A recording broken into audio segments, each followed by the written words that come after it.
Dear students अस्सलाम वालेकुम। हम चैप्टर नंबर 7 पे हैं, लेक्चर नंबर 4 है और एक्सरसाइज के पेज 91 पे है इस वक्त। Answer the following questions in detail. हमने डिटेल आंसर्स देने हैं, ठीक है।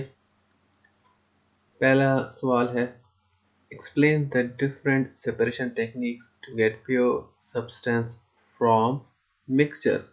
मुख्तलिफ टेक्निक्स पे बात करेंगे। तो some easy physical methods are given below। Answer आपने शुरू करना है। कुछ आसान फिजिकल मेथड्स हम इधर यहाँ पर दर्ज झेल हैं।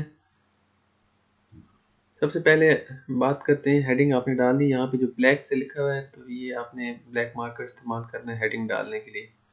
Hand picking, suppose we have to separate solid from solid, like small pebbles are removed by hand picking while rice cleansing।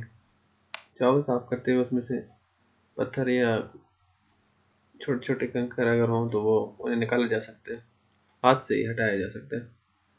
Filtration, filtration हमारी हेडिंग है। If solid is to remove from liquid like sand from water we filter it by passing through a filter paper or porous substance that acts as a sieve। अगर हमने रेत को पानी से जुदा करना है तो हम फिल्टर पेपर यूज़ करेंगे या कोई ऐसी चीज़ जो सीव की तरह हो, यानी पोरस हो। The mixture is poured and it is observed that sand remains on the filter paper but water passes। Mixture को हम उंडेल देते हैं अपने जो हमारा अपरेटस है, तो हम देखेंगे कि सैंड जो है वो रह जाती है फिल्टर पेपर के ऊपर और पानी जो है उसमें से फिल्टर पेपर से पास हो जाता है। The sand on the filter paper is residue, जो रेत है उसको रेजिड्यू कहते हैं, बचा हुआ सामान जो होता है। While water that passes through is called filtrate, जो फिल्टर पेपर से गुजर जाता है उसको फिल्ट्रेट कहते हैं। एक टेक्निक है एवापोरेशन। एवापोरेशन की हेडिंग डालोगे, फिर लिखोगे the method is used when solute is thoroughly adjusted in solvent and a solution is made, like in case of salt and water। So then the solution is heated and water is evaporated, thus we get salt at the end। अगर नमक पानी में हल हुआ है तो आप कैसे जुदा करेंगे एवापोरेशन टेक्निक से। आगे है distillation. The method is used to separate a liquid from a solution. अगर हमने लिक्विड जुदा करना है तो हम कैसे जुदा करेंगे। Like in case of muddy water, पानी में मट्टी है, हल हो गई है, ब्राउन वाटर बन गया है। We have to separate water from mud, तो हमने वाटर को जुदा करना है मड से। We will evaporate water in such a way that vapors are condensed back to collect। इस तरह से हम वाटर को एवोपरेट करेंगे कि एवोपरेटेड वाटर को दोबारा कंडेंस करके लिक्विड बनाया जाए। तो ये हमारे पास एक असेंबली है। आप ये डायग्राम भी बना सकते हो, बुक वाली भी बना सकते हो। इस डायग्राम को देखो, हीट जो है इस फ्लास्क को मिल रही है, ठीक है। ये जो हमारे पास है ना, ये फ्लास्क है, ये सारा, ये यहाँ से ये सारा ये फ्लास्क है, इसमें ये सोल्यूशन पड़ा हुआ है, ठीक है। सोल्यूशन नीचे से हीट दी है, तो वेपर्स क्या होंगे, ऊपर उठेंगे। वेपर्स जो उठेंगे उनके पास ये रास्ता है इधर निकलने का, ये थर्मोमीटर है, इसको छोड़ दें, ये सिर्फ टेम्परेचर हमें बताएगा। ये वेपर्स इसमें आ रहे हैं इस ट्रैक में, ठीक है।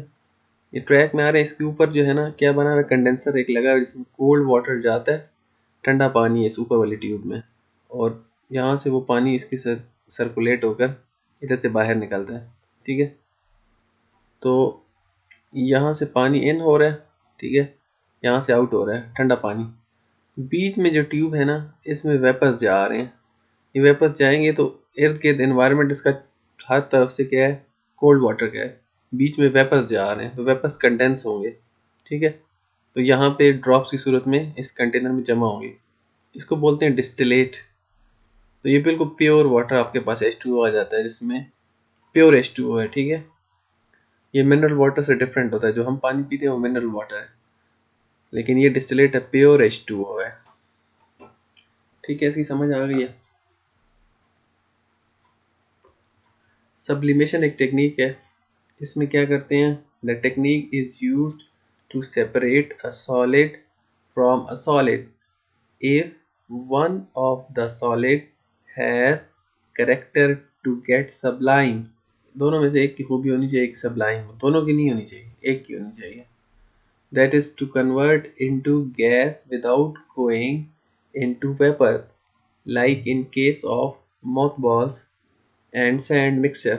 अगर इनको मिक्स कर दिया जाए तो अब सैंड तो उसमें सब्लाइम होने का करेक्टर नहीं है, मॉथ बॉल्स में है, तो हम क्या लिखेंगे, we can separate by heating, but the assembly is made in such a way that mothballs evaporated are collected by placing a container just above system as shown below। जो भी हमारा system है जो हमने बनाया है, जैसे कि ये देख लें, बर्नर है, इसे फ्लेम दिया है, ये चाइना डिश है, एक छोटी सी डिश होती है, ठीक है, छोटी सी प्याली सी होती है, इसके अंदर हमने वो मिक्सर डाला रेत और मॉथ बॉल्स का, हम हीट करेंगे तो क्या होगा, ये मिक्सचर है, ठीक है, ऐसा लेबल नहीं किया हुआ, मिक्सचर है मॉथ बॉल्स का और सैंड का, तो ये एवोपरेट होगा, लेकिन ये इन्वर्टेड फनल है, इसके ऊपर रखा हुआ है, इधर से कॉटन प्लग किया हुआ है, मुझे रास्ता ना हो, ठीक है, इन्वर्टेड ट्यूब है ये, तो ये फनल है बेसिकली, ठीक है, इन्वर्टेड हालत में, तो इसके साइड पे किनारों पे ये जमा होना शुरू हो जाएगा। आप यूँ भी कर सकते हो कि छोटा सा कपड़े का टुकड़ा गीला इसके इर्द गिर्द लगा दो, तो ये जल्दी कंडेंस हो जाएगा फ़ौरन, अदरवाइज इसने फिर भी इसके ऊपर कलेक्ट होना है, ठीक है। जिस आगे है एक और लॉन्ग क्वेश्चन है, justify why the process of filtration can not be used for separating soluble solids. अगर सॉल्युबल है कोई सॉलिड, सॉल्यूशन बन गया, ठीक है, तो अब हम फिल्ट्रेशन की टेक्निक क्यों नहीं अप्लाई कर सकते, तो इसका आंसर ये है, the process of filtration is used to separate insoluble solids from liquids। अगर वो हल ना हुए हों तो फिर हम छानने का प्रोसेस करेंगे, तो वो फिल्टर पेपर के ऊपर रह जाएगा, लेकिन अगर वो हल हो गया तो फिर तो हम ये टेक्निक नहीं यूज़ कर सकते। तो आपने क्या लिखा है, the process of filtration is used to separate insoluble solids from liquids, but for soluble solids we can use the technique of evaporation। तो फिर हम वाटर को एवोपरेट कराएंगे, ठीक है, जो भी हमारा सॉल्वेंट है। थर्ड है हमारे पास, explain the term solubility and mention how temperature affects the solubility of solids and liquids।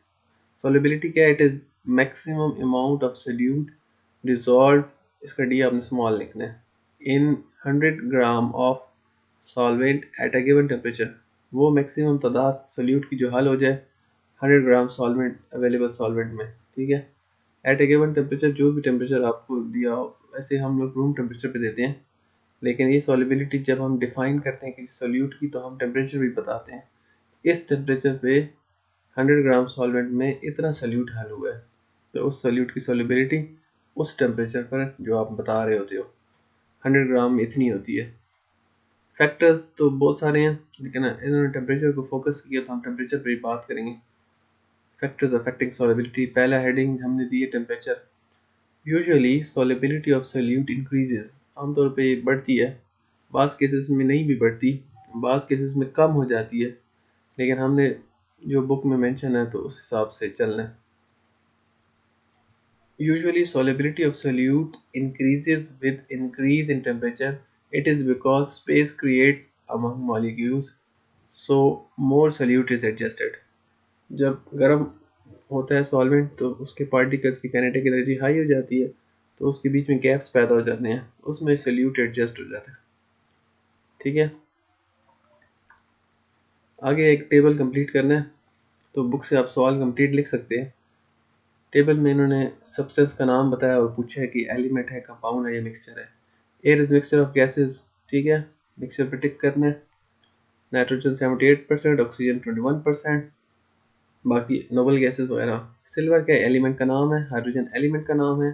Smoke जो है इसमें काफ़ी चीज़ें हैं, सिगरेट स्मोक में काफ़ी चीज़ें होती हैं, और किसी लकड़ी बर्न हो रही है, कोई चीज़ जल रही है, उसमें स्मोक पार्टिकल्स होते हैं, कार्बन पार्टिकल्स हो सकते हैं। इसके अलावा एयर में वो मिक्स हुआ होता है, तो बहुत मुख्तलिफ़ किस्म के ऑर्गेनिक कंपाउंड हो सकते हैं अगर कोई ऑर्गेनिक चीज़ जल रही है तो, जैसे लकड़ी वगैरह हो गया, पेट्रोल हो गया। आगे आते हैं सॉल्ट पे। सॉल्ट जो है ये कंपाउंड है। हम जो सॉल्ट्स बहुत से किस्मों के होते हैं, हम जो सॉल्ट खाते हैं ये है सोडियम क्लोराइड, इसको टेबल सॉल्ट भी कहते हैं, एडिबल सॉल्ट भी कहते हैं। आगे आते हैं माउथ वॉश। तो माउथ वॉश आपको पता है कि मिक्सचर है, क्योंकि कोई ख़ास किस्म का केमिकल होगा जो एंटीसेप्टिक का काम देगा। फिर उसमें कलर भी हो सकता है, उसमें फ्लेवर टाइप भी कुछ ऐड कर सकते हैं, फ्रेगरेंस भी ऐड कर सकते हैं। सोप जो है इसी तरह, उसमें भी वो भी मिक्सचर है, क्योंकि उसमें कलर भी है, उसमें फ्रेगरेंस भी है, उसमें वो केमिकल भी है जो भी फैटी एसिड वगैरह है। ब्लड भी मिक्सचर है, ब्लड में red blood cells, white blood cell, platelets, उसमें कार्बोहाइड्रेट्स भी हो सकते हैं, मतलब ग्लूकोज भी हो सकता है। तो कोई मेडिसिन वगैरह खाई वो भी ब्लड में चली जाती है, मिक्स हो जाती है। आयरन, आयरन एक एलिमेंट का नाम है, तो इसलिए उसके एलिमेंट पे टिक किया है। तो आपने जो ट्रू है, बेस्ट है, उन पर टिक करने। टेबल इसी तरह बनाना है। आज के लिए इतना ही काफ़ी है। वीडियो देखने का बहुत शुक्रिया। अगर कुछ समझ ना आए तो दोबारा देखें, और इसकी इम्प्रूवमेंट के लिए जो भी आपके पास आइडिया हो तो वो टाइप करें कमेंट्स में, जो वीडियो के नीचे कमेंट्स का ऑप्शन है। Thank you very much. Next video में हम किसी और चैप्टर पे काम करेंगे, नेक्स्ट चैप्टर पे काम करेंगे इंशाल्लाह ताला।